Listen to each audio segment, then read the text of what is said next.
terjadi hal yang sama. Middle East maka disebut sebagai MERS, Middle East Respiratory Syndrome. Masih fokus pada respiratory, meskipun belakangnya pakai sindrom, artinya banyak hal yang tidak diketahui. Tapi ketika COVID-19 tidak bicara lagi respiratory syndrome.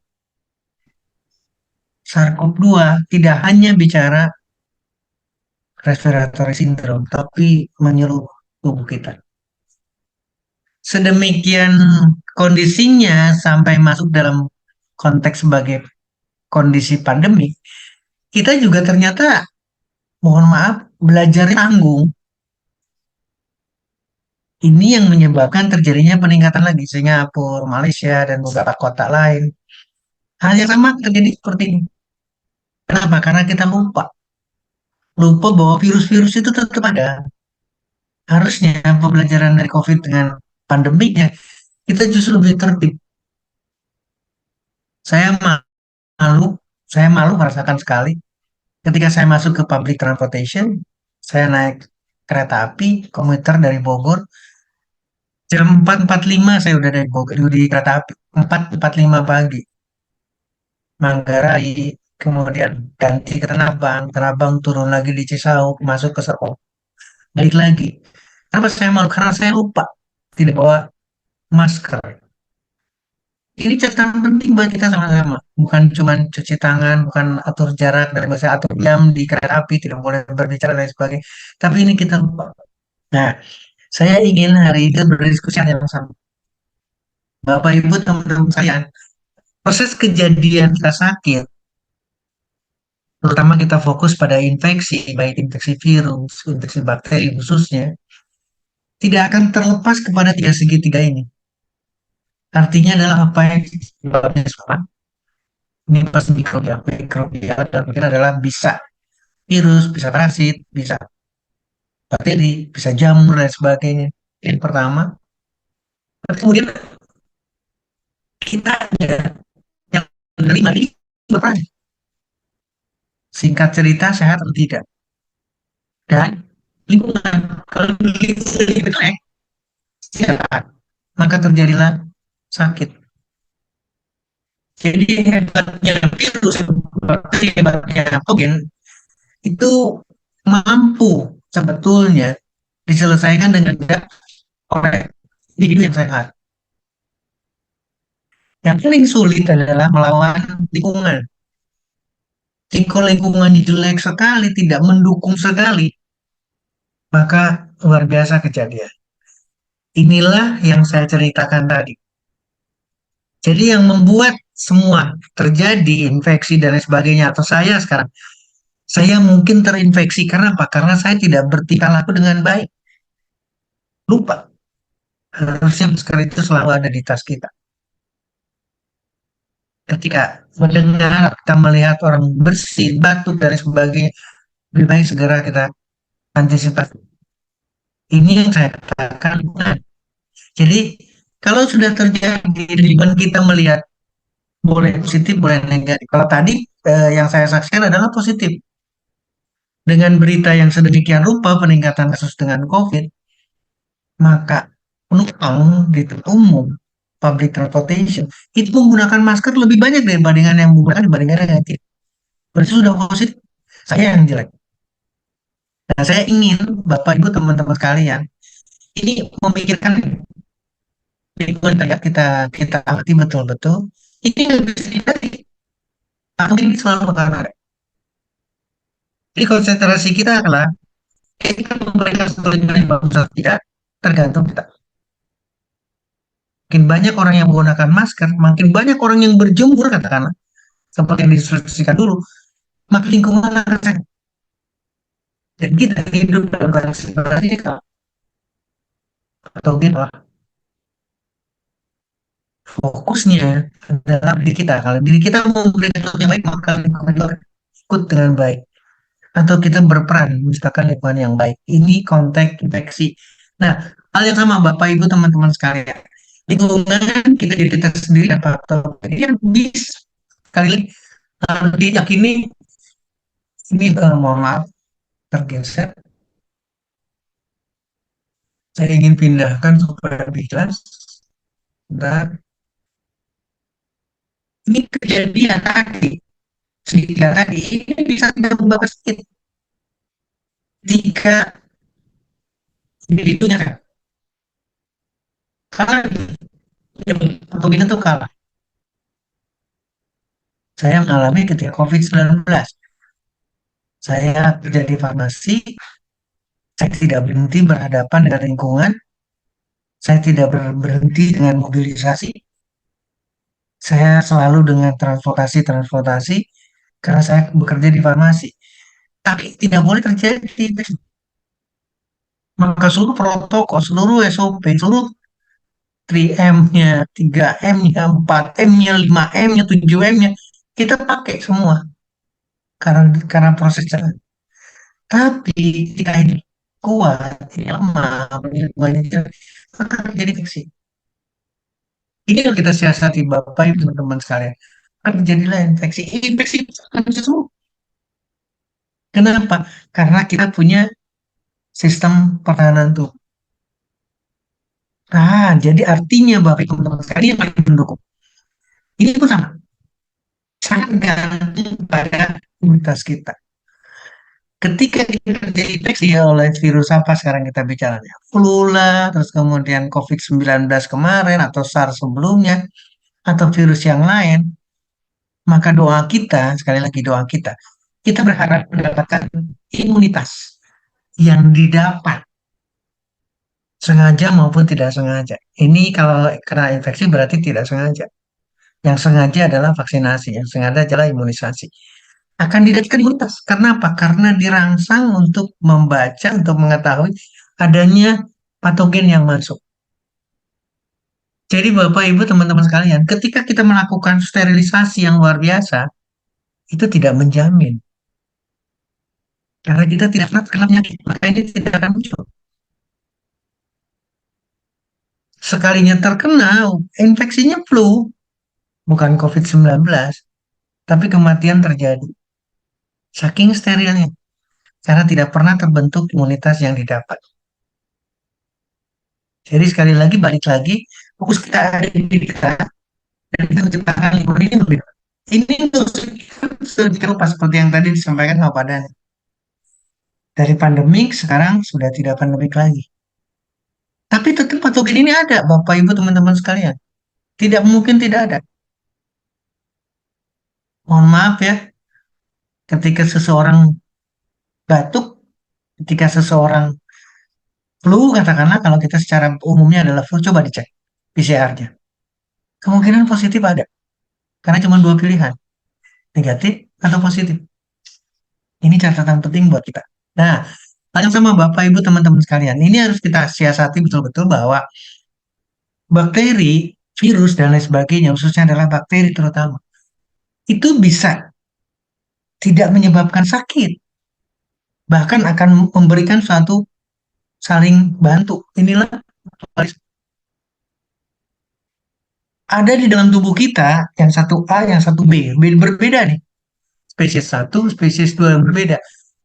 Tapi tidak bekerja sama. Untuk apa? Untuk proses fermentasi, berbagi makanan, berbagi nutrisi, tapi tidak ribut. Mutualisme. Mutualisme berarti bekerja sama dan saling menguntungkan. Tapi ada juga yang hanya mencuri terus-terus untuk ini dan parasit. Terus bahkan pada akhirnya akan bahkan dinyatakan kalah tadi betul-betul bakteri, virus dan seterusnya. Ada juga yang komensial ini juga sama, tidak terlalu mengkhawatirkan, sama dengan mensalisme, netralisme ini tidak mengkhawatirkan. Apalagi ah, Anda di kanan lah, saya di kiri, saya tidak mau saling ganggu. Jadi netral semuanya. Artinya apa? Belum tentu menyebabkan sakit dalam tubuh kita. Balik lagi, kalau kita punya hal yang betul-betul kita sadari bahwa itu adalah milik kita. Di mulut kita, di seluruh tubuh kita, di mulut kita, nanti di organ lain, termasuk di apa sekarang, organ reproduksi, itu ada bakteri, usus kita ada bakteri, tapi polanya seperti ini. Tidak, belum tentu menyebabkan sakit. Ini hal yang sama. Ini adalah trauma dalam tubuh manusia. Sekarang di kulit kita, ini satu, dua, tiga, dan seterusnya. Di mulut kita, satu, dua, tiga, di saluran pernapasan, ini ada di pikiran kita seperti yang tadi saya bilang. Atau vaksin, Dok, mohon maaf dok, suaranya putus-putus, mungkin videonya bisa di-offin kali ya dok. video tutup ya, oke, siap. Saya videonya saya tutup Pak Adi, Bapak Ibu teman sekalian, izin. Oke. Nah, saya kembalikan lagi ke pembicaraan tadi, sekaligus volume saya coba naikkan. Terima kasih Pak Dani. Sekarang cukup bagus diterima di sana? Jelas sekali dok, terima kasih dok. Baik, baik. Nah, saya akan kembalikan lagi. Ini adalah mikrobial atau flora normal di dalam tubuh kita. Di dalam tubuh kita ada mulai dari kulit, mulut, saluran pencernaan, saluran pernapasan, saluran pencernaan, dan juga saluran ini. Ini semua ada, tapi tidak menyebabkan sakit. Normal. Artinya ada keseimbangan di sana antara bakteri jahat dengan bakteri baik. Maka kita normal. Nah, sekarang pertanyaannya adalah karena kita lagi bicara COVID-19, dok, bagaimana ini kan bicaranya virus? Sama, virus itu di luar tubuh kita. Sekali lagi ya, virus itu laboratorium. Virus ketika tidak masuk ke tempat yang host yang hidup, permudah sekarang manusia. Kalau virus itu adanya di laboratorium, tidak masuk ke tubuh manusia yang hidup nih, maka dia tidak bisa melakukan replikasi. Jadi dia tidak hidup, tetap sebagai virus. Virus akan melakukan replikasi, akan memperbanyak diri kalau numpang hidup. Artinya apa sekarang kalau kita berpikir seperti itu? Berarti virus ketika masuk dalam tubuh kita, bagaikan bakteri yang tertulis di sini. Kenapa demikian? Karena dia makan. Karena dia parasit. Karena dia mengambil dari tubuh kita. Untuk apa? Untuk melakukan replikasinya, memperbanyak diri. Ada orang kena hepatitis, virus hepatitis kena livernya. Yang dilihat adalah replikasinya. Jumlahnya meningkat nggak? Makin banyak tidak? Itu adalah virus. Jadi virus ketika masuk dalam tubuh seseorang, sudah tidak bicara lagi virus. Sama dengan mikrobial, atau sama dengan bakteri, sama dengan parasit yang ada dalam tubuh kita. Artinya, berarti ketika jauh di sana di laboratorium tertulis itu adalah COVID-19 atau SARS-CoV-2, maka ketika masuk dalam tubuh seseorang itu tidak bicara lagi COVID-nya, tapi bicara bagaimana terjadi kerusakan, bagaimana replikasi yang terjadi. Karena ketika sel itu mati akibat virus, maka dia akan minta lagi sel yang hidup yang lainnya. Dia akan pindah, dia akan perbanyak terus-terusan, dia akan minta semua yang ada di sana untuk diambil, untuk dimatikan, untuk dia hidup. Itulah virus. Jadi perumpamaannya sama. Nah, pertanyaannya sekarang, kenapa bakteri ini bisa stay, bisa tetap dan tidak menyebabkan sesuatu yang menyebabkan kita sakit? Karena ada keseimbangan antara yang baik dan yang jahat. Saya ingin Bapak, Ibu, teman-teman sekalian menyadari kalau tubuh kita banyak bakteri bagusnya, banyak bakteri hebatnya, meskipun COVID-19 masuk, meskipun virus lain masuk dalam tubuh kita, itu bisa dinetralisir. Kenapa demikian? Karena kalimat dari bakteri-bakteri yang bagus ini boleh masuk ke daerah saya, tapi jangan bikin onar.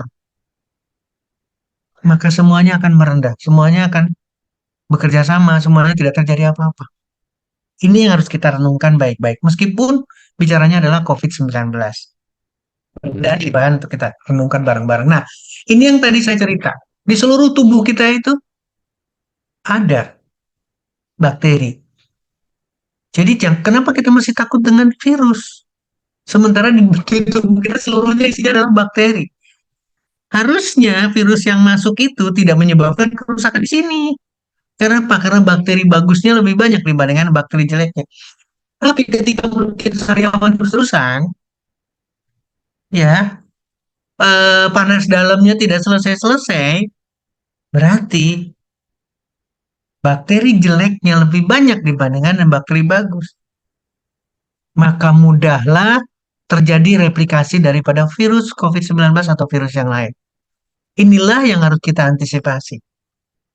Inilah yang selalu diributkan dengan komorbid. Adanya sakit dalam tubuh kita berarti menggambarkan daya tahan, menggambarkan bakteri jeleknya lebih banyak daripada bakteri bagusnya.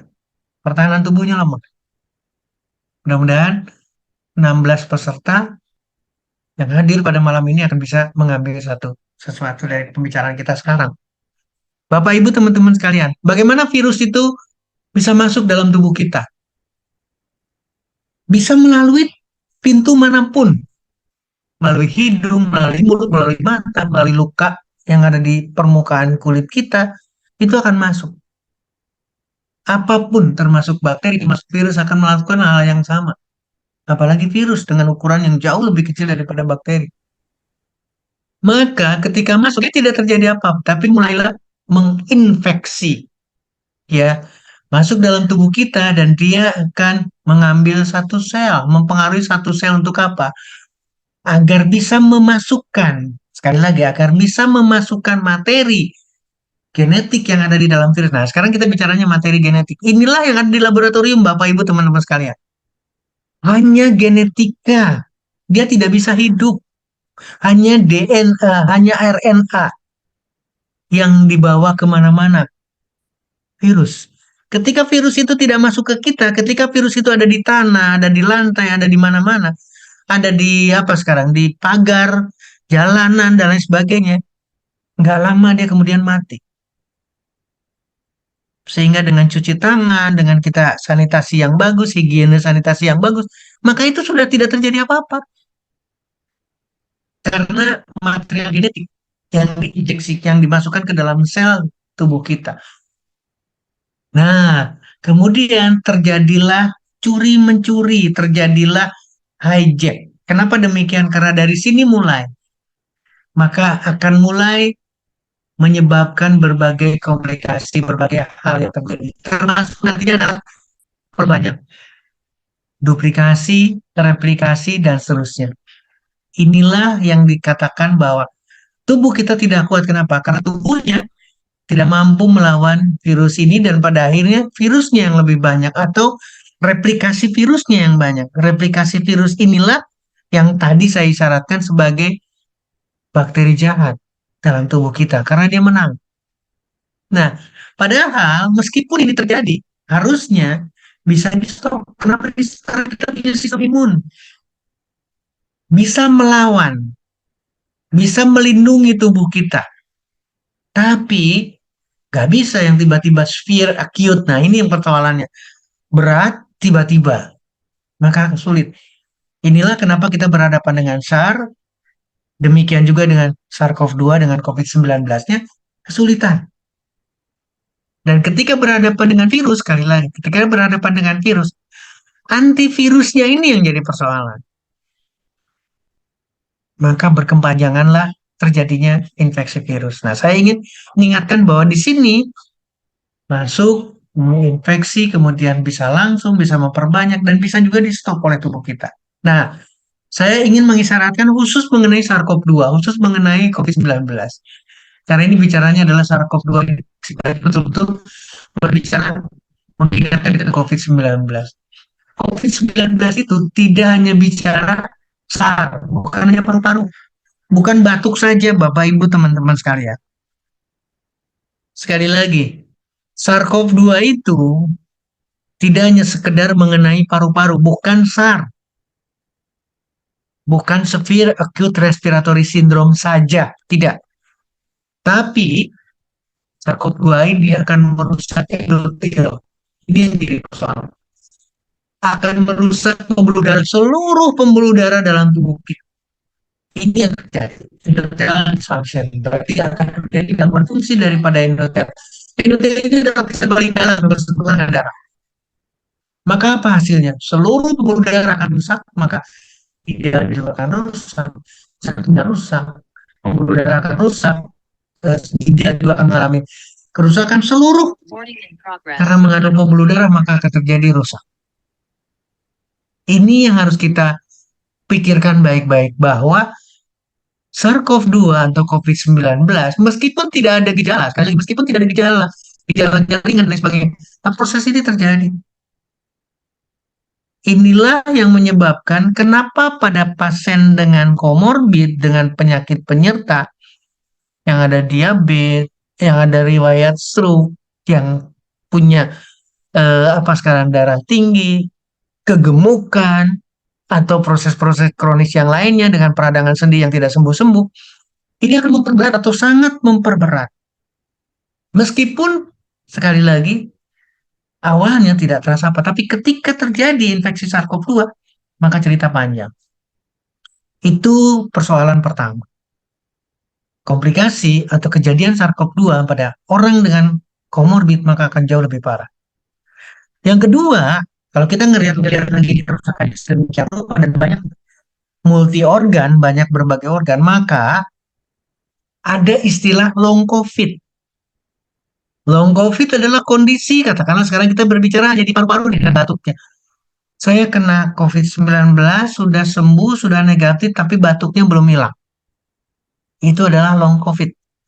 Saya kena, saya positif, saya diobatin, dan seterusnya, tapi sampai sekarang kepala saya masih terasa sakit. Saya masih mencret, saya masih problem ini, saya masih problem ini, saya masih tidak bisa tidur, dan sebagainya. Itu adalah long COVID yang karena kerusakannya itu di berbagai tempat. Otaknya kena, otak ada pembuluh darah, Bapak Ibu teman-teman sekalian. Lututnya tidak bisa jalan, tenaganya tidak ada. Ini adalah kejadian dengan infeksi SARS-CoV-2. Mudah-mudahan jadi bahan yang kita renungkan. Nah, balik lagi Bapak Ibu teman-teman sekalian. SARS-CoV-2 ini akan memiliki seluruh organ. Kalau di sini ditulis adalah di berbagai organ yang berbeda. Maka seluruhnya kena. Mata kena, paru-paru jalan kaki, jantung, ginjal, liver kena, otak kita kena. Sampai untuk berpikir normal pun, bahkan, mohon maaf sekali lagi, yang orang pinter pun pada saat itu lupa kalau dia pintar. Yang dokter, yang profesor lupa kalau dia pintar. Yang Pak Ustadz, yang Pak Pendeta lupa kalau dia adalah individu yang paling dekat kepada yang maha penyembuh, kepada yang Tuhan yang maha besar. Lupa. Karena apa? Karena terserah juga fungsi luhurnya, susunan saraf pusatnya, otaknya juga terkena. Jangan bicara cuma mual, muntah, dan lain sebagainya. Ini kulit pun akan bermasalah. Inilah bicara dengan SARS-CoV-2. Jadi Bapak Ibu teman-teman sekalian, pembelajaran yang kita dapat dari COVID-19 dengan pandemiknya dan sekarang mulai meningkat angkanya, mengingatkan kembali, ayo kita berdisiplin lagi yuk. Bila perlu kita pakai lagi 3M, menggunakan maskernya, mencuci tangan, mengatur jarak, dan lain sebagainya. Terus lakukan. Ini akan membuat kita jauh lebih terkontrol. Dan tidak berhadapan dengan COVID-19 saja. Ingat ya, perjalanannya, tadinya tidak ada COVID-19, bukan SARS-CoV-2, tadinya SARS. Tapi sekarang muncul SARS-CoV-2. Pertanyaan sekarang, COVID-19. Mungkin nggak nanti ada COVID-24? Mungkin nggak ada SARS-CoV-3? Dan seterusnya. Tidak bisa kita lupakan. Virus itu akan ada. Dan akan melakukan mutasi-mutasi, akan melakukan perubahan-perubahan. Jadi pesannya di sini adalah bertingkah seperti kita berhadapan dengan COVID-19, bertingkah ketika seperti kita berhadapan dengan pandemik adalah jauh lebih bagus, jauh lebih istimewa, jauh lebih menguntungkan buat kita dan jauh lebih menguntungkan buat orang lain. Bapak Ibu teman-teman kali ini juga mengingatkan lagi kepada kita bagaimana sampai bisa terjadi virus maupun bakteri. Ini yang sering diributkan, droplet. Ya, jadi cobalah berusaha untuk sanitasi lingkungan kita, kebersihan lingkungan kita, kebersihan tubuh kita, cuci tangan dan lain sebagainya. Karena dari udara. bakteri, virus ada di udara dan kita tidak akan lepas dari sana. Jadi kita tidak ada salahnya menggunakan masker, sehat maupun tidak sehat. Karena ini ada di debu kita yang kotor, yang terkontaminasi, di dropletnya, bersin, batuk, lendir, dan lain sebagainya. Ini adalah penularan. Bisa langsung dan bisa tidak langsung. Kemudian bisa dibawakan oleh vektor, demam berdarah dengan nyamuknya, atau binatang lain dan lain sebagainya, dengan gigitan dan lain sebagainya. Ini bisa terjadi. Atau dengan berbagai keseharian kita. Makanan, minuman, tempat makan, tempat minum. Ini hal yang sama. Ini adalah yang kita lakukan banyak. Kalau di sini bisa langsung dengan tidak langsung karena melalui tangan kita, itulah cuci tangan. Itulah tidak boleh memegang daerah muka, daerah mukosa di mata, dan lain sebagainya, selaput lendir di mata, selaput lendir di mulut, selaput lendir di hidung, untuk membatasi masuknya bakteri, masuknya virus. Ini pelajaran ulang yang harus kita terima. Nah, demikian juga dengan apa yang harus kita renungkan adalah terjadinya proses kelanjutan. Infeksi itu bisa menyebabkan septic shock. Apa maksudnya? Seluruh darah terinfeksi. Jadi artinya adalah bakteri atau replikasi. Sekali lagi, replikasi dari virusnya akan masuk ke seluruh darah kita. Maka kalau sudah pembuluh darah sudah terkena semua, maka terjadi septic shock. Inilah kematian. Ketika tubuh kita mengalami septik, jadi semuanya terkena, maka seluruh organ akan terkena. Otaknya, paru-parunya, jantungnya, livernya, ginjalnya. Maka drop, terjadi shock, tekanan darah rendah, orangnya tidak sadar, dan untuk mengembalikan ke posisinya sangat sulit sekali, malah lebih dekat ke kematian. Akibatnya adalah fatal. Ini harus kita renungkan Bapak Ibu teman-teman sekalian. Ya. Nah, dok, apa bedanya antara infeksi virus dengan infeksi bakteri dengan virus atau bakteri? Kira-kira gampang sekali. Tapi yang perlu siasati adalah ini yang kadang-kadang. Kadang-kadang itu adalah antibiotik, antibiotik, antibiotik. Tidak. Ketika kita yakin bahwa ini adalah bukan infeksi bakteri, maka harusnya ini tidak ada bicara, tidak ada bicara antibiotik. Virusnya virus. Bisa dengan flu, bisa dengan tenggorokan, COVID-19 sama nih, flu juga sama. Ini bisa dengan BRL-nya, ini tidak perlu antibiotik sama sekali. Artinya harus mati. Perlawanan tubuh kita, sehatkan badan kita, berjemur, salah satunya ke sana. Tapi kalau udah mulai kombinasi atau kedua-duanya kita ragu, makanya akan berbeda. Sekali lagi akan berbeda. Karena infeksinya akan jauh lebih serius, lebih dalam, lebih serius. Hal yang sama. Demikian juga kalau, nah ini, kalau berkepanjangan, tenggorokan yang berkepanjangan, kemudian batuknya juga sangat sulit sekali. Ini adalah jangan bicara virus saja, tapi bicara bakteri. Maka di sini perlu betul-betul antibiotik. Kita akan bicara nanti dengan produk karena reci bisa bertindak sebagai antivirus, bisa bertindak sebagai antibakteri, bisa bertindak sebagai antibiotik dan antioksidan, anti peradangan. Ini yang luar biasa. Bapak Ibu teman-teman sekalian. Nah, saya mengingatkan lagi kita bisa bertindak sebagai uh, orang yang menentukan. Jadi semua bisa memegang peran. Kenapa demikian? Karena kita juga bisa berperan dalam hal membuat lingkungan kita, membuat saudara kita, membuat teman kita jauh lebih positif berhadapan dengan infeksi. Apa yang bisa kita lakukan? Seperti hal biasa adalah mencuci tangan sesering mungkin. Makanan di prepare, dipersiapkan, di apa namanya, dibuat secara bersih dan seterusnya. Ini juga sama. Mengatur jarak, ini bisa kita lakukan. Ini tidak bicara, karena ini adalah khusus bicaranya adalah ke virus AIDS-nya, ini juga hal yang sama. Vaksinasi, vaksin 1, vaksin 2, sampai 3, 4 booster yang kedua dilakukan. Demikian juga dengan kita memilih. Nah ini yang kadang-kadang. Jadi kita harus memilih sesuatu yang sehat, kemudian aman. Contohnya adalah air minum. Kalau kita bawanya sendiri, tidak dengan orang lain, atau kita ambil dari tempat yang masih ragu, lebih baik kita tidak. Dan yang terpenting ini nih, jangan sekali-kali ambil sekali ngasih antibiotik, meskipun seorang dokter. Tapi betul-betul harus pemeriksaan. Jangan mudah memberikan, ya sudah minum aja antibiotik, tidak. Karena ini akan terjadinya resisten terhadap antibiotik tertentu. Bakterinya, virusnya, dia akan jauh lebih tahan. Tapi segera hubungi orang yang berkompeten, fasilitas kesehatan, dan lain sebagainya untuk bisa mendapatkan penjelasan yang jelas mengenai resistensi antibiotik. Jangan mudah. Buat saya, justru kebalikannya.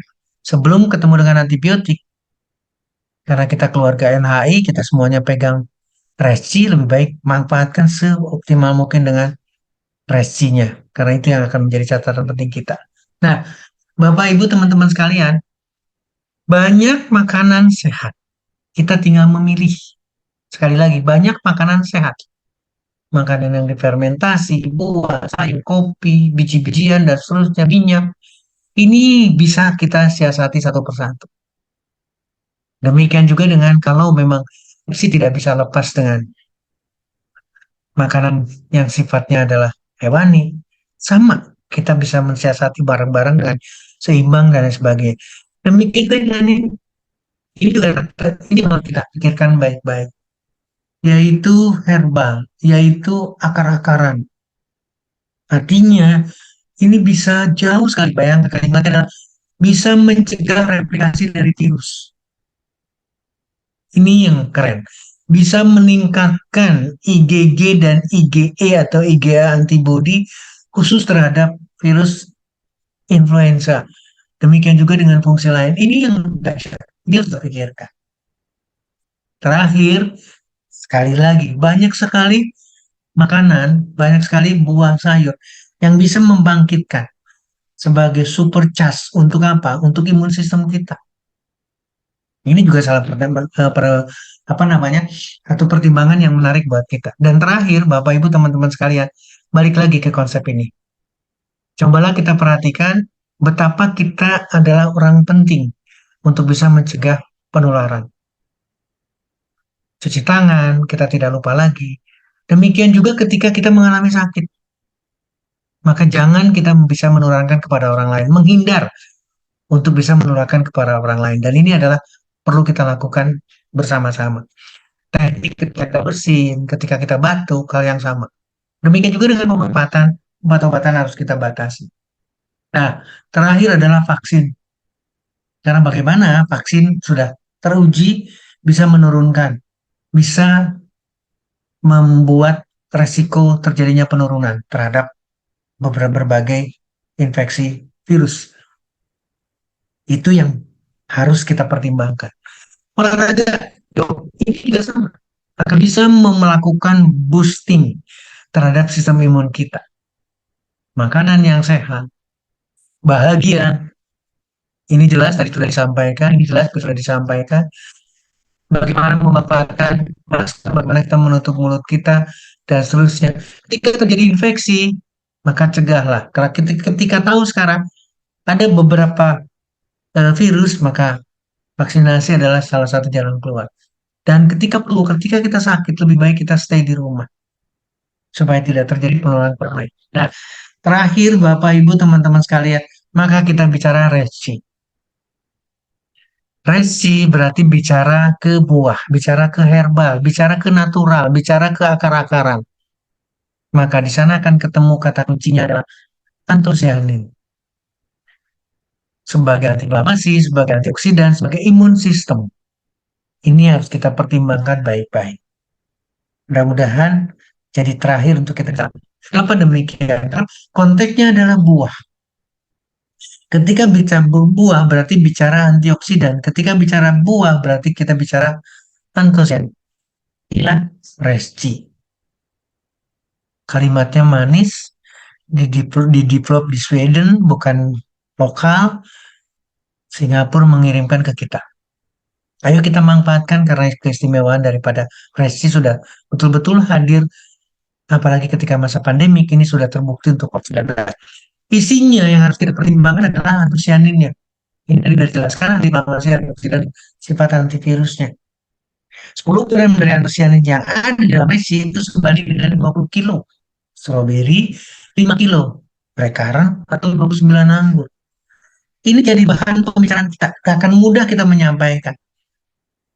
10 gram antosianin yang ada di dalam resi ini bagaikan kita mendapatkan antioksidan, antibiotik, antivirus, pencegahan, dan seterusnya akan didapat.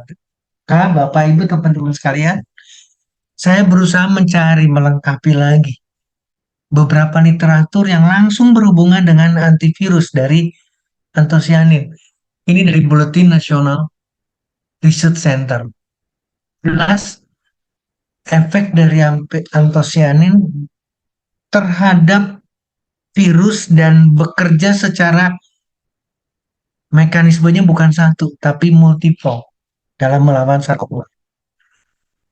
Saya tidak bisa menjelaskan secara detail, tapi ini adalah kebahagiaan buat kita semua, bahwa betul-betul antosianin mampu memberikan sesuatu yang membahagiakan ketika ada orang yang terkena COVID, ketika yang orang kena infeksi virus. Betul-betul sebagai antivirus yang kuat sekali dan kerjanya bukan satu titik dalam melawan COVID-19. Ini yang harus jadi catatan penting buat kita. Harus selalu dipromosikan, harus selalu disampaikan bahwa antosianin adalah obat. Kalimatnya sampai dituliskan sebagai drug. Drug berarti kita tidak bisa terhindar lagi di sana. Sudah terbukti memberikan efek antivirus. Hal yang sama ini di literatur yang berbeda, di jurnal yang berbeda. Bagaimana antivirus daripada antosianin di dalam memanage berbagai penyakit akibat virus. Ternyata dahsyat. Kalau kita berbicara dari sini kandungan dari antosianin, baik antosianin, dan seterusnya, mempunyai tempat yang sangat berbeda tapi mempengaruhi seluruh gangguan terhadap virus. Dari mulai awal, dia memberikan akan menghambat proses pematangan daripada virus. Semua menghambat, juga menghambat berbagai konteksnya, menghambat lagi.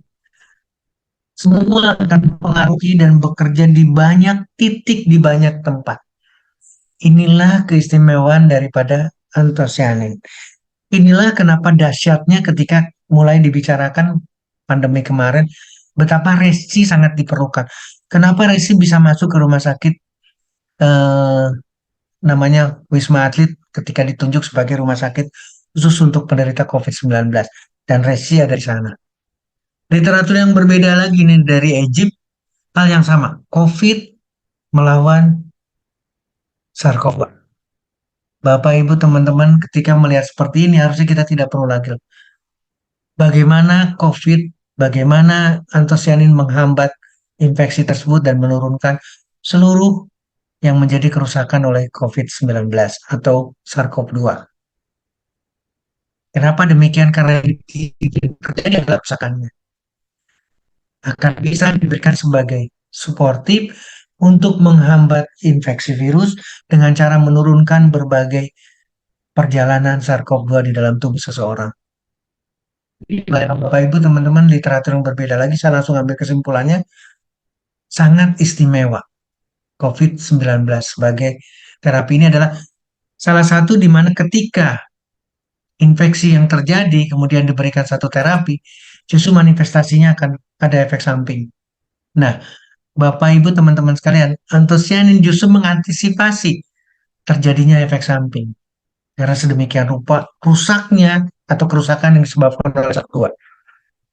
Ini hal yang sama, oral yang terjadi pada mulut akan terjadi, ini salah satu adalah akibat dari komorbid yang terjadi sehingga kesulitan. Tapi ketika diberikan antosianin, maka kita akan mendapatkan hasil yang istimewa.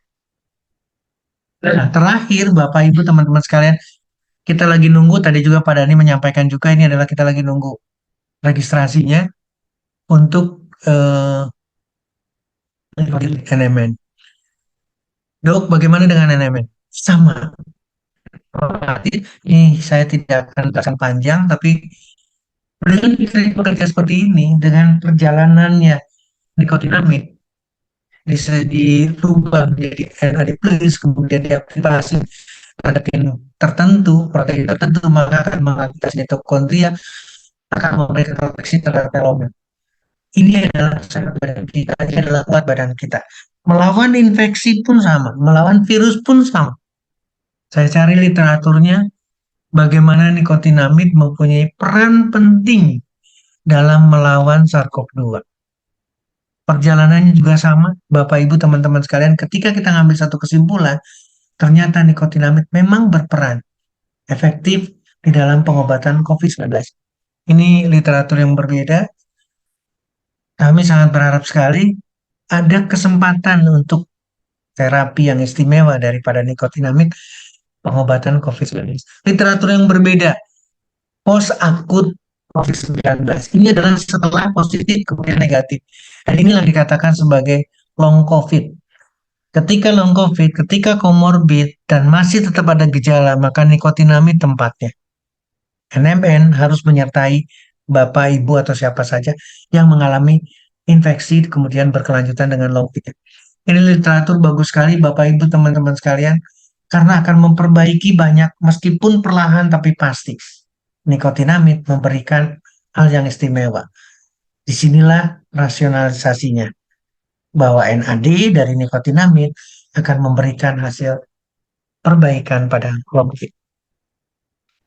Pak Dani, terima kasih banyak. Bapak, Ibu, teman-teman sekalian yang hadir ada 23 orang. Mari kita masuk dalam satu diskusi. Saya serahkan kepada Pak Dani karena ini adalah istimewa dan kamera saya buka kembali. Terima Iya, kasih, Pak terima Dani. kasih Dok. Luar biasa ini materi yang disampaikan. Padahal teman-teman mungkin intinya sederhana lah. Jadi untuk COVID-19 ini adalah bukan sesuatu hal yang menakutkan untuk saat ini.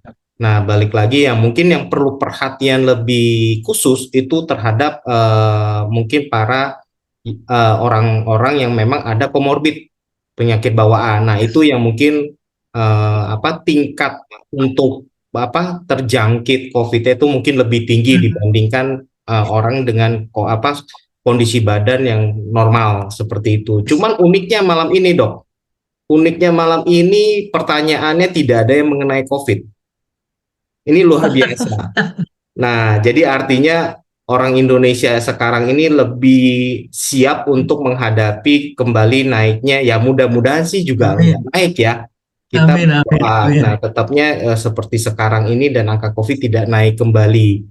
Kalau kita menerapkan 3M. 3M. Nah, pertanyaan pertama ini dari Pak Mirza Zulfikar. Malam dokter favoritku. Wah, udah ada fans ini, Dok, malam ini. Wow, luar biasa. Nah, ada pertanyaan begini dari beliau. Saat ini saya lebih fokus ke pneumonia dibandingkan COVID. Tapi bukannya mengesampingkan COVID-19. Tapi khawatir juga pneumonia ini khususnya kepada anak karena berdampak paru-paru basah. Nah, mohon pencerahannya mengenai pneumonia ini, Dok. Eh, Terima kasih Pak Mirza Zulfikar. Ini apa namanya? Jadi pintu kita untuk membuka lebih lebar lagi nih. Karena berbicaranya adalah di saluran pernapasan. Ketika kita meler, ketika hidung kita tersumbat, itu adalah sudah ada peradangan, ada tanda-tanda lemah dalam badan kita. Itu tidak seolah-olah tidak mungkin ya cari obat flu aja lah selesai. Langsung lega atau mohon maaf mungkin menghirup kayu putih aja dikasih air panas selesai. Karena adanya di hidung kita, adanya di saluran napas bagian atas. Ada infeksi saluran napas bagian atas atau ISPA. Ketika yang ditanyakan pemirsa adalah pneumonia, ini sudah masuk ke paru-paru. Sudah infeksi saluran napas bagian bawah. Kalau boleh, dari mulai hidung kita, hidung, laring, faring, sampai ke trachea, sampai ke tenggorokan, tenggorokan, ketuker nih, kerongkongan dengan tenggorokan ketuker.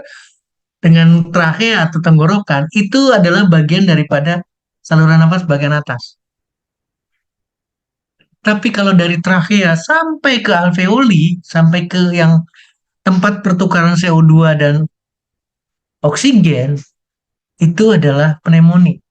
Kalau infeksinya sudah sampai ke alveoli, sampai ke tingkat di eh, apa namanya, udara kita, kantong udara kita, itu pneumonia.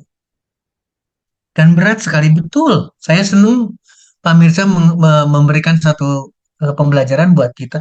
Saya khawatir banget dengan pneumonia, apalagi pneumonia pada anak-anak. Judulnya biasanya tidak tidak langsung pneumonia, tapi ada bronchopneumonia. Karena selain kantong udaranya yang mulai bermasalah, sudah terkena paru-parunya, tapi cabang-cabang besar bronchusnya juga sama. Di sana tanda-tanda peradangan terbaca oleh pemeriksaan radiologi. Nah, saya senang ke sini. Jadi artinya apa sekarang balik lagi? Kalau sudah ke pneumonia, jauh lebih sulit lagi. Saya harus mengingatkan kita semua, apalagi anak-anak, apalagi usia lanjut. Jadi anak dengan lansia kira-kira sama. Ketika terjadi infeksinya di pneumonia di saluran napas bagian bawah, berarti lebih serius. Artinya apa sekarang? Sekarang mau kita tunggu sampai terjadi pneumonia, atau ketika saluran napas bagian atas mulai memberikan protes, gejala, kita selesaikan segera tuntas. Atau pilihan berikutnya, jangan sampai pernah kita mengalami infeksi saluran napas bagian atas. Pilihan ada di kita. Bisa diterima Bapak Ibu teman-teman sekalian ya. Ini ada 23 orang yang hadir sekarang. Coba pilih sekarang. Terima kasih sekali lagi Pak Mirsa mengingatkan, saya khawatir banget saluran napas bagian bawah terkena. Itulah pneumonia, itulah bronchopneumonia. Sekarang ada cerita lagi yang paling sering adalah infeksi saluran napas bagian atas, ISPA. Kecil, enteng, bisa selesai. Nah, perjalanan dari ISPA ke pneumonia, ke bronchopneumonia ini bisa cepat, Pak. Ibu, teman-teman bisa cepat. Apalagi pada anak-anak, apalagi pada lansia. Cepatnya inilah yang menunjukkan bahwa badan seseorang, anak kita, si kecil, atau lansia, orang tua kita, kakek kita, nenek kita, itu rentan sekali. Kita kalau tadi Pak Dani masih bicara komorbid, ini nggak usah bicara komorbid. Karena memang kondisinya rentan sekali. Kenapa ketika COVID-19 diistimewakan antara lansia dengan usia anak-anak? Sangat berbeda perlakuannya. Nah, sekarang balik lagi. Ada tiga pilihan kita. Jangan sampai terkena infeksi saluran napas bagian atas. Jangan sampai terkena. Coba bisa dibayangkan sekarang, saya lagi pegang reci, doa saya tidak ingin terkena. Maka saya akan manfaatkan. Kapanpun, dimanapun,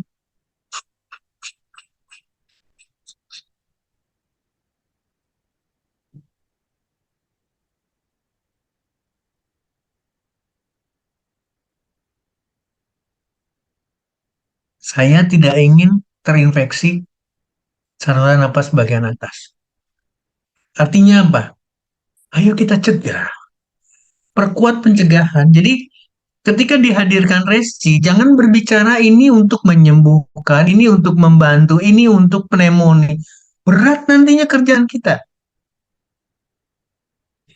Tapi kalau kita bisa menunjukkan ke orang lain, Pak Mirza bisa menunjukkan ke orang lain, Pak Mirza kenapa pakai apa itu?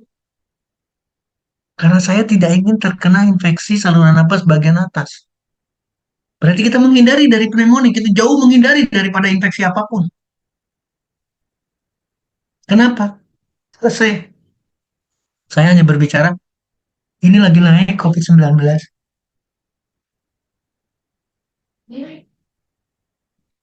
Ini saking semangatnya. Saking semangatnya, harus ada penekanan. Mungkin itu jawaban sementara untuk Pak Mirza Zulfikar Padani. Saya kembalikan kepada Padani. Terima kasih. Ya, terima kasih dok, luar biasa. Oke, ada pertanyaan lagi nih dok dari Pak Al Ittihad. Dok, anak saya sudah selesai nih pengobatan pneumonianya, tapi berat badannya masih belum bisa naik. Nah, jadi ada kekhawatiran dari Pak Ittihad ini, dok. Bagaimana dok sarannya? Ini melihat yang berbeda ya. Sekali lagi, kalau saya boleh mengingatkan kembali, paru-paru berfungsi melepaskan CO2 dan mengambil oksigen. Ya, infeksinya sudah tidak ada. Ketika dilihat gambaran paru-parunya dengan ronsennya, si dalam kondisi yang tidak lagi mengalami satu tanda-tanda peradangan. Tidak ada lagi tanda-tanda infeksi. Bisa dikatakan pengobatan pneumonia selesai. Kenapa berat badannya belum bisa naik? Karena fungsi paru-parunya yang tadi saya katakan itu, setiap ini kecolongan kita. Ini juga yang harus kita diskusikan bareng-bareng. Kalau infeksinya di bagian atas dari saluran pernapasan, maka kerusakannya tidak berat. Kenapa demikian? Karena memang sifatnya dan fungsinya bukan CO2 dan oksigen. Hanya saluran besar. Hidung kita saluran besar, tenggorokan kita saluran besar. Tidak ada transaksi mana CO2-nya saya buang ya, mana oksigennya masukkan ya. Tidak ada transaksi itu. Tapi kalau di kantong udara, di alveoli, itu transaksinya cuma itu doang. Karena isinya adalah pembuluh darah. Halus banget, tipis banget. Sampai oksigen bisa masuk, CO2 bisa keluar, bayangkan. Bisa terjadi translokasi itu. Itu adanya di alveoli, adanya di kantong udara. Artinya apa sekarang? Ketika terjadi infeksi pneumonia, maka alveoli itu rusak, Bapak Ibu teman-teman sekalian. Ketika rusak, berarti oksigen yang diambil aja susah. CO2 yang dikeluarkannya aja susah. Mau gimana anak kita naik berat badannya? Artinya, konsekuensi terjadinya infeksi saluran napas bagian bawah mempunyai konsekuensi panjang. Dok, bagaimana sekarang caranya? Nggak usah, nggak usah panik lagi. Pak, siapa di sini? Pak Al Ittihad Moratul Jannah. Bantu anak kita dengan berbagai usaha. Dan usaha itu harus dari orang tuanya, dari orang yang mengerti, orang yang dewasa. Dalam pengertian apa sekarang? Ajak dia olahraga. Berarti orang tuanya yang olahraga duluan. Jangan kita menyuruh anak kita. Makanan harus sehat. Ada matahari berarti bersilaturahmilah dengan matahari. Kenapa? Karena akan mempermudah keluar CO2 dalam badan anak kita. Coba disimak lagi tadi. Paru-paru, ruang apa namanya kantong udara mengeluarkan CO2 mengambil oksigen. Karena kerusakan di alveoli, karena kerusakan di paru-paru, bisa nggak kita mengeluarkan CO2 dengan cara lain? Bisa. Dengan apa? Dengan keringat. Bisa. Dengan apa? Dengan pipis. Kalau kita melakukan olahraga, berarti keringat kita banyak CO2 juga banyak keluar. Racun-racun juga banyak yang keluar. Bukan CO2-nya yang keluar, tapi racun akan keluar, tidak dalam bentuk CO2. Maka paru-paru akan terbantu. Maka badan si anak akan terbantu. Karena tidak ada residu, tidak ada sisa CO2 yang tidak dikeluarkan. Tidak ada racun dalam paru-parunya. CO2 yang ada, yang tidak bisa keluar, akan membuat anak kita tetap kurus. Susah sekali. Jadi sekali lagi, demikian juga dengan ini tidak stop. Nah ini yang jadi kadang-kadang. Bapak Ibu teman-teman sekalian, ini perbedaannya. Sekali lagi ini perbedaannya. Tolong pikirkan baik-baik. Kapan kita perlu antibiotik? Kapan kita harus mendapatkan resep antibiotik kalau terkena infeksi? Setuju ya? Dan infeksinya pun kalau yang logikanya jalan, harus diperiksa dulu. Betul nggak infeksinya karena bakteri? Maka diberikanlah antibiotik. Satu sisi selesai. ketika infeksi COVID-19, ya, diberikan antivirus, tapi dalam tanda kutip, antivirusnya tidak spesifik ke COVID-19. Saya dokter tidak praktek, tapi karena saya kerja di Sanbe, saya nulis resep untuk pasien dengan COVID-19 tidak pernah berhenti pada saat pandemik itu. Resep di saya tidak ada berhubungan langsung dengan COVID-19. Meskipun ada antiviral, tapi bukan antiviral spesifik untuk COVID-19 atau SARS-CoV-2. Yang saya tuliskan antibiotik. Jadi pertimbangannya adalah ketika masuk dalam badan seseorang, ketika masuk dalam makhluk yang hidup, maka akan bertindak sebagai bakteri, akan bertindak sebagai parasit. Maka antibiotik juga memberikan peranan. Nah, itu kalau terinfeksi. Setuju ya? Sekarang anak kita sudah sembuh nih. Antibiotik apa diperlukan? Tidak.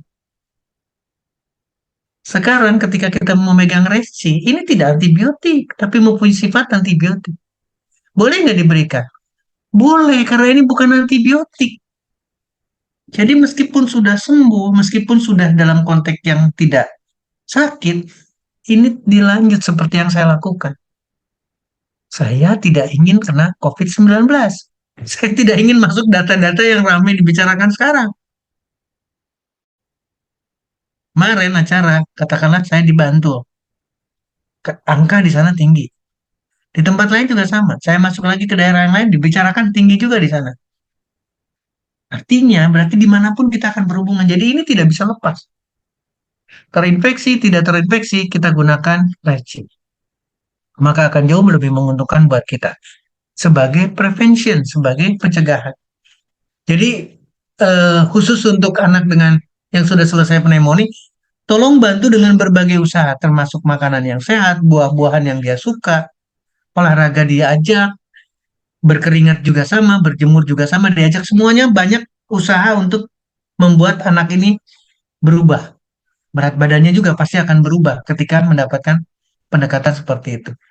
Demikian, Pak Dani, saya kembalikan kepada Pak Dani. Terima kasih banyak. Ya, Ini terima pertanyaan kasih yang dok. bagus sekali. Terima kasih.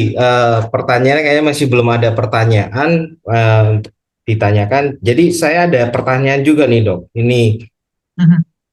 coronavirus ini sekarang kan mereka jadi begitu banyak macam dan jenisnya ya dok ya. Nah, Ah, perbedaannya dengan yang terbaru ini, yang EG.5 ini, perbedaan dengan sebelumnya itu bagaimana? Karena kita lihat kayak simptomnya itu berbeda semuanya. yes. Seperti itu. Nah, pertanyaannya itu perbedaannya apa? Dan kedua, cara penanganannya ini apakah masih sama atau bagaimana dok? Oke. Ini yang harus kita renungkan baik-baik. Makanya tadi saya diilustrasikan, dulu kita tidak kenal dengan SARS-CoV-2. Yang kita kenal adalah SARS. Terjadilah kasusnya tidak sampai pandemik, tapi terjadi peningkatan infeksi SARS, Severe Acute Respiratory Syndrome, Middle East Respiratory Syndrome, kemudian SARS-CoV-2. Di SARS-CoV-2 hal yang sama, akan terjadi lagi berbagai varian virusnya. Kenapa? Karena mutasi. Kenapa mutasi? Karena iklim, karena dunia, karena banyak sekali faktor yang akan memungkinkan satu virus melakukan satu mutasi-mutasi. Kenapa demikian? Karena ada perlawanan, karena ada perlakuan dari manusia, karena ada perlakuan untuk menekan. Maka dia akan belok ke kanan, akan belok ke kiri, akan kalau berbenturan di sini berarti dia akan lari ke tempat lain lagi. Itulah mutasi-mutasi yang terjadi. Persoalannya sekarang, seperti yang dipertanyakan sama Pak Dhani, sama tidak kita berhadapan? Jawabannya sederhana. Atau kalau boleh saya kompromi, buatlah sederhana. Kenapa saya katakan buatlah sederhana? Meskipun variannya begini, mematikan dan lain sebagainya, coba kita lihat lagi pembicaraan dari awal. Virus AIDS sampai hari ini ada, yes. Virus demam berdarah sampai hari ini ada, yes. Flu sampai hari ini ada, yes. Virus apa lagi sekarang? Human papilloma virus yang menyebabkan kanker serviks hari ini ada. COVID-19 dengan sekian variannya, SARS-CoV-2 dengan sekian variannya, pandemiknya dilewati tidak oleh kita. Ternyata kita mampu melewati. What is that mean? Artinya adalah virus tidak pernah meluluh lantakkan manusia, meskipun tetap ada. Saya mengambil kalimat daripada ini. Kita tidak perlu khawatir. Fokusnya bukan pada virusnya seperti tadi saya sampaikan. Fokusnya bukan pada patogennya, tapi fokusnya pada tubuh kita yang harus sehat. Berarti kita bawa terus dengan resinya, bawa terus kebiasaan hidup sehat, bawa terus olahraga, bawa terus makanan sehat, bawa terus dengan segala yang tadi saya cerita. Sekarang mau 3M, mau 4M, mau 7M, mau sekian M untuk kita, untuk satu orang, satu faktor. Kalau kita melakukan, kita tidak akan ragu anak istri kita, keluarga kita melakukan yang sama. Setuju? Kalau satu keluarga kecil ini melakukan yang hebat, yang bagus, mungkin nggak tetangga kita meniru. Karena kita bagus, karena kita positif, yakin banget. Menular positifnya itu, menular baiknya itu. Maka lingkungan akan baik. Dua faktor kita ciptakan, orang dan lingkungan. Kalau udah dua ini terjadi, mau pilih varian apa dihadirkan di dunia, dihadirkan di lingkungan kita tidak ada kekhawatiran.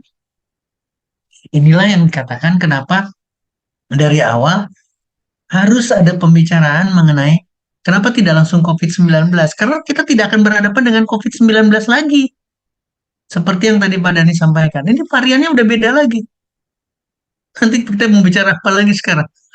Judulnya, Bapak Ibu teman-teman sekalian, para ahli mengenai virus itu ada di laboratorium. Setiap sesuatu balik lagi ke laboratorium, dilihat lagi, oh ini bukan varian baru lagi. Maka akan dilakukan yang sama. Tapi bagaimana pencegahannya? Sama. Sehingga tadi menyampaikan baik infeksi bakteri maupun infeksi virus, virusnya juga sama, variannya yang mana, tetap perlakuannya sama. Sehatkan badan kita, dan seterusnya SOP-SOP itu tetap sama. Mudah-mudahan menjawab pertanyaan daripada Pak Dhani. Pak Dhani, terima kasih banyak. Iya, terima kasih dok. Berapa pencerahan nih. Jadi intinya adalah mungkin buat teman-teman semua, COVID bukan suatu hal yang menakutkan lagi untuk saat ini. Dan karena sekarang juga sudah banyak vitamin, suplemen, bahkan pengobatan yang luar biasa berkembang saat ini di masyarakat. Tapi tentunya kembali lagi dalam diri kita sendiri juga memang harus ada pencegahan. Kita harus istilahnya hidup lebih sehat lagi, kembali ke alam lagi. Ya mungkin teguran buat alam sih. Selama ini kita meminta lebih dari alam, ya kita kembali ke alam lagi untuk hidup sehat. Semuanya kembali ke alam. Nah, jadi tadi kalau misalnya Bapak Ibu dengar itu ada pesan-pesan sedikit dari sponsor sih. Jadi jangan heran, kembali lagi. Saya cuma ingin menginformasikan kepada teman-teman semuanya, tanggal 15 nanti, besok, 15 besok, kita akan ada talk show, bukan seminar, bukan kita akan lebih ke talk show, health talk. Kita ada salah satu narasumber yang terpercaya, yang memang memiliki medical record yang bisa secara medis gitu ya. Nah, mungkin teman-teman silakan datang ke kantor kita akan offline, kita akan taping dan akan kita tayangkan ke YouTube kita. Jadi silakan tanggal 15 akan kita blast ke teman-teman semuanya bagi yang mau mengikuti untuk secara offline dengan Dr. Setio. Pembahasannya sangat menarik, pembahasannya cukup sangat menarik. Saya kembali kasih bocoran, itu mengenai autoimun. Yang memang autoimun ini masuk ke semua lini ya, ada yang dari autoimun yang sistem imun kita ada kerusakan DNA. Nah, itu akan menarik lah. Saya hanya kasih bocoran sedikit ke teman-teman semuanya.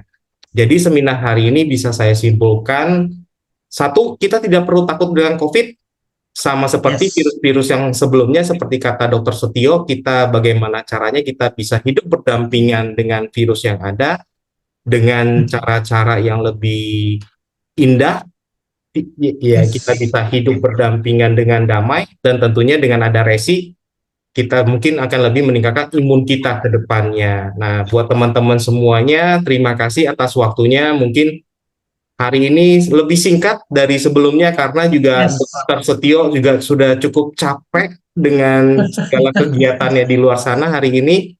Jadi saya ucapkan terima kasih kepada Bapak Ibu semua Sami-sami. yang sudah mengikuti seminar hari ini. Semoga bermanfaat bagi semuanya dan salam sehat. Selamat malam Bapak Ibu. Selamat malam, Pak Doni. Selamat malam semuanya. Assalamualaikum Ya, warahmatullahi wabarakatuh. wabarakatuh.